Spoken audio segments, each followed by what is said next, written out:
ನನ್ನ ಹೆಸರು ಧನಲಕ್ಷ್ಮಿ ಅಂತ.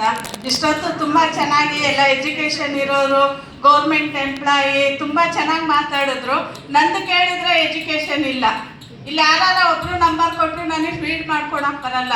ನಮ್ಮದು ಬ್ಯಾಕ್ಗ್ರೌಂಡ್ ಬಂದು ಕೂಲಿ ನಾಲಿ ಮಾಡಿ ಗಾರ್ಮೆಂಟ್ಸಲ್ಲಿ ಕೆಲಸ ಮಾಡ್ಕೊಂಡು ಜೀವನ ಮಾಡ್ತಾ ಇದ್ದಂಥ ವ್ಯಕ್ತಿ ಇವತ್ತು ಅಂಥ ವ್ಯಕ್ತಿನೂ ಕೂಡ ನನ್ನಲ್ಲಿ ಹಠ ಇದ್ದಿದ್ದು ಛಲ ಇದ್ದಿದ್ದೇನೆಂದರೆ ನಾನು ಕೂಲಿ ನಾಲಿ ಮಾಡಿ ಜೀವನ ಮಾಡ್ತೀನಿ, ಆದರೆ ನನ್ನ ಮಕ್ಳಿಗೆ ಆ ಭವಿಷ್ಯ ಬೇಡ.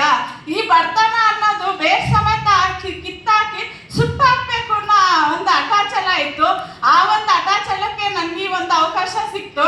ನನಗೂ ನಮ್ಮ ಯಜಮಾನ್ರಿಗೂ ಏನೂ ಅರ್ಥ ಆಗಲಿಲ್ಲ. ಆದರೆ ನನಗೆ ಕರ್ಕೊಂಬಂದಂಥ ವ್ಯಕ್ತಿ ಒಂದು ಸಲ ನಂಬಿ ನಿರ್ಧಾರ ಮಾಡಿ ನಂಬಿ ಒಳಗಡೆ ನಿಂತಿದ್ದಕ್ಕೆ ಇವತ್ತು ಜಾಯ್ನ್ ಆಗಿ ಒಂದು 5 ವರ್ಷ ಆಯಿತು.